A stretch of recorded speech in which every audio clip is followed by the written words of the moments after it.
Hello and welcome to my channel. This is the channel which I use to help aspiring and practicing project managers to succeed. Oh yeah. My name is Oscar Mbira. I'm a certified program and project manager.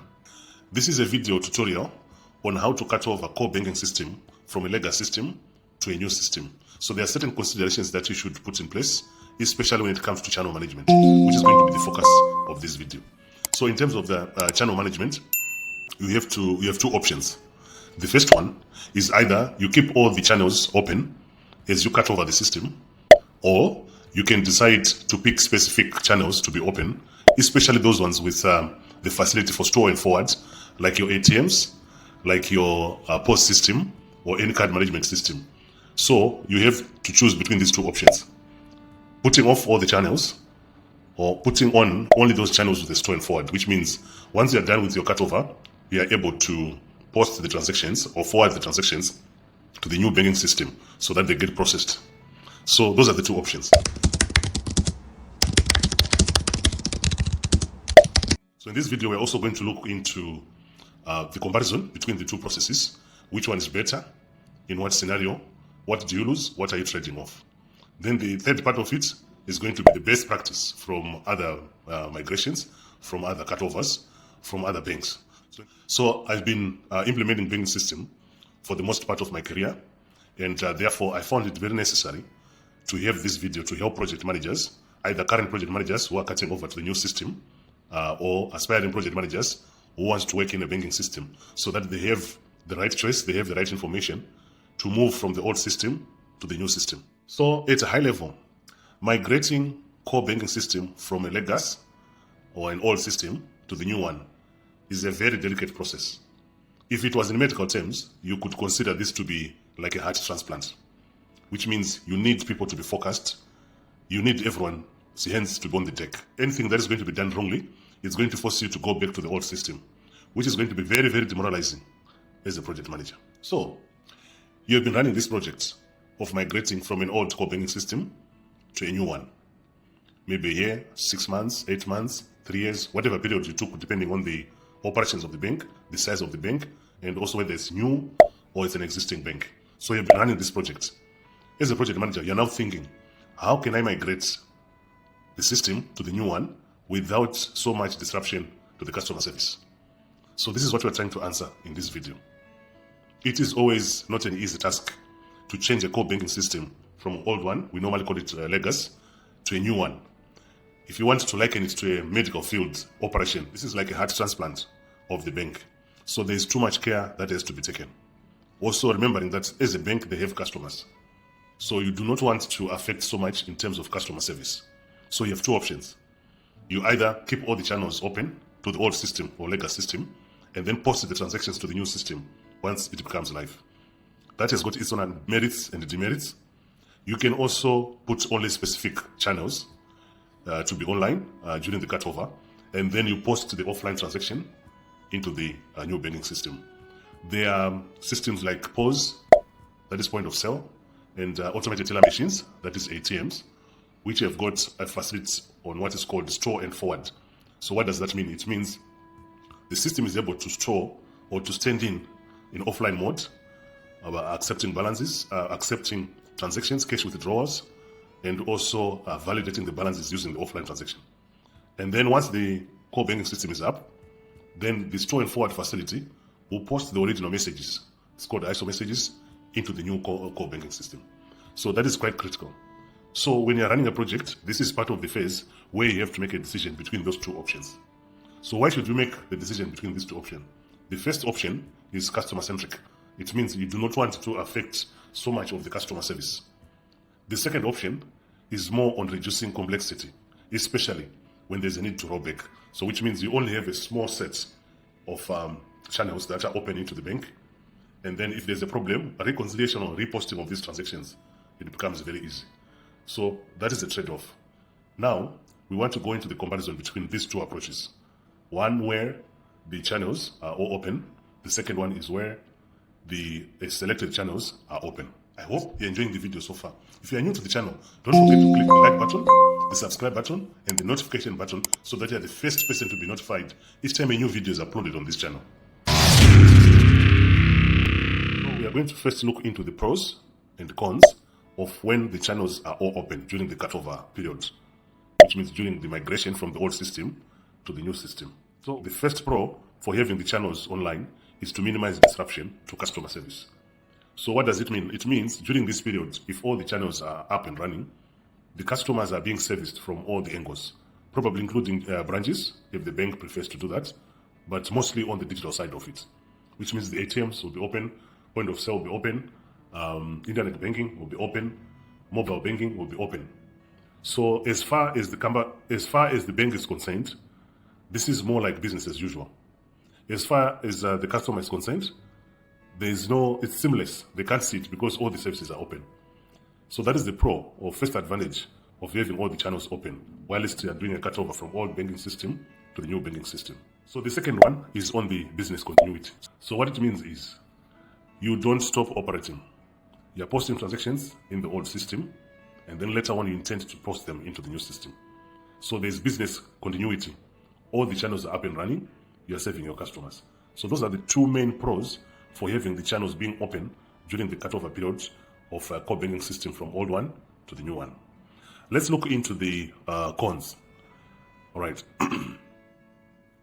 So the first con for having all the channels open during cutover is data synchronization complexity. What do we mean by that? During the cutover process, you're basically running two systems, the old one and the new one. So what it means is there's going to be a delta, which is the difference between the cutoff from the old one to the new one, and the transactions which are coming in after this cutoff. These transactions, they have to be posted to the new system. So there must be a way, or there must be tools to extract these transactions from the old one and then putting them to the new one. That brings a lot of risk in terms of data mismatch. You also need to put up a reconciliation team.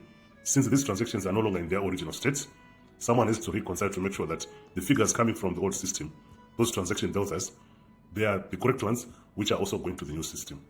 So that is one disadvantage of having all the channels running during the cutover. So let's move to the next one. There is a likelihood of post-cutover risk in terms of transactions and issues. The IT people are going to be very busy. Why? Because after cutover, you have to make sure that all the transactions are reconciled. If there's any transaction failure, it means even a general ledger is not going to balance. It means even some customer charges are not going to be posted, which will affect also revenue. So this is one of the disadvantages. Post-cutover support issues, they can be many, especially if you've got so many interfaces that are open during this period. So let's move on to the second option, where a specific number of channels has been selected to be running, especially those with store and forward facility. So let's start by looking at the pros, which means the advantages of doing that, and then later on we look into the cons, which are the disadvantages of doing that. The first advantage of having selected channels posting into the system is it's going to be simple, and data integrity is going to be very easy. You are only going to focus on a specific number of channels just after go live, and then you make sure that all the transactions which were posted during the offline period, they are also posted into the new banking system. So it means there's simplicity in terms of the transaction posting as compared to complexity when all the channels are open. So the second one, which is the second disadvantage or pro, is the processing of online transaction becomes very controlled. It is a controlled processing of online transaction. So which means, for example, if you take ATMs, you download all the balances from the old system to the ATM switch for storing, number one. Number two, for transaction authorization. So when a customer wants to do any transaction, they're only limited, say for example, to cash withdrawal and also to balance inquiry. You can stop any other transactions that customers are used to do on ATM. Okay, so that gives you an opportunity to have a controlled approach in terms of transaction processing during offline. So that is one advantage of having a few selected channels running into core banking system during cutoff. So the next part is to look at the cons or disadvantages of having a few selected channels running during cutoff. So number one is the customer impact. So the customers during this period, they are going to miss a lot of services which they are used to, and that can lead also to some frustrations, especially if you're in a competitive environment. But the best way to address that is to make sure that all the communication is done either to the customer, to the central bank, or to the public in general. That during this period, for specific days, say for example Saturday, Sunday, Monday, you're going to cut off your system, and therefore only the ATM facilities are going to be available. Otherwise, the rest of the other services, they're not going to be available. That communication is very important, and it must also go to the customer service team, so that if there are any queries from the customers, you are able, or they are able, if there are any queries from the customers, they are able to respond to those queries. So customer impact is going to be affected because so many services are not going to be available. The second part of it is revenue loss. So the way the bank operates is, if there are any transactions coming through, for example, internet banking, mobile banking, the banks, they normally charge for those services. So it means for those specific days, in most cases, it ranges from 3 to 4 days to cut over the system. The bank is going to be losing revenue because of those small transactional charges or fees that they charge when customers use any of their channels. So that is one of the cons or disadvantage of having only selected channels running during the core banking switch over. Then the second part of it is the queuing of these transactions during offline process. It might become a challenge, especially if the volumes, they are bigger. Remember, the other channels are closed. So each time a customer wants to do a transaction, they have to come through to the ATM, they have to come through to the post, they have to come through to any of the systems that has been selected to be running online. So that's a big disadvantage. The transactions could be many, and the posting should be done in such a way that it's very comprehensive and there's no data integrity effect. So the next part of this video, we want to look at the best practice that you're supposed to follow if you're cutting over from old system to the new system for a core banking system. So we're going to look at 7 best practice that is expected. So the first one is to minimize transaction activity during this period. That is the best practice. And how do you minimize? Remember our earlier discussion, we spoke about all transactions, we spoke about all channels being open, and then second option, a few selected channels being open.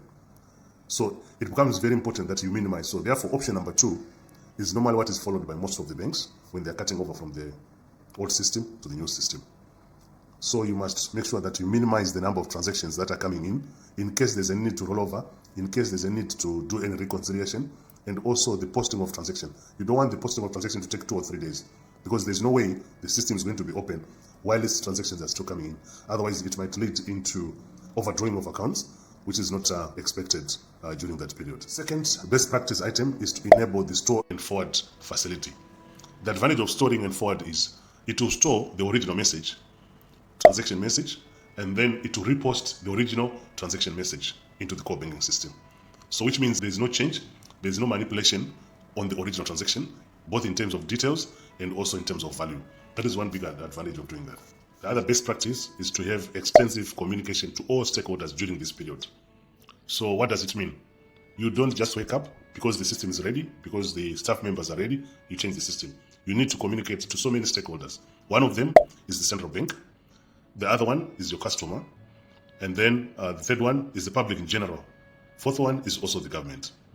So you have to make sure that before any cutover period, before you put off any channels, you have to make sure that there's extensive communication prior to that, so that everyone is aware. There's nothing that's going to be reported by journalists that so-and-so bank is not able to service customers. So the wrong information might end up going out instead of having the right information. So that is very important. The next one is you're supposed to dress rehearse before you do the cutover. That is the best practice. You cannot just do a cutover based on paper. You should be able to dress rehearse. You put the system offline and then see if you're able to recover and see if you're able to post transaction. That dress rehearsal is very important. It must be done before. You can even try it 3 or 4 times. It's better than just to do it twice. Then the next best practice is to make sure that when you're bringing the channels up after go live, or when the new system is up and running, make sure that you're doing it in a controlled manner. Don't bring up all the channels at once. Bring them one by one. You have a short period of monitoring, for example, 1 hour, 20 minutes, 40 minutes. It all depends. You have some time to monitor the specific channel before you open the next one. Then you open the next one again, like that. That is the best practice. Don't open all the channels at the same time. It's better to have a controlled approach where you know if this channel is giving this specific performance, then you can try to fine tune it in such a way that you progress further. Then the next best practice is to make sure that the post support or the post go live support after cutover is very intensive. This is like a hypercare of the patient, if I can use another analogy from the medical field. You don't just allow your patient to just go home. You also want to make sure that you monitor everything is okay, you get feedback. So once the system is up and running, give it some time to monitor, especially in terms of performance, customer complaints, and so on and so forth. So that is also one of the best practices that you should implement when you're cutting over a core banking system from old system to the new one. So in conclusion, option number 2 is normally the best. Most banks, they choose option number 2 because it minimizes the risk and the complexity of migrating from old system of core banking system to the new system. So that minimization is also very important and it's mostly preferred, especially for a short period during that cutoff. If you want me to do any additional video based on what we have discussed earlier, or if you've got any questions or clarifications, let me know in the comment section below.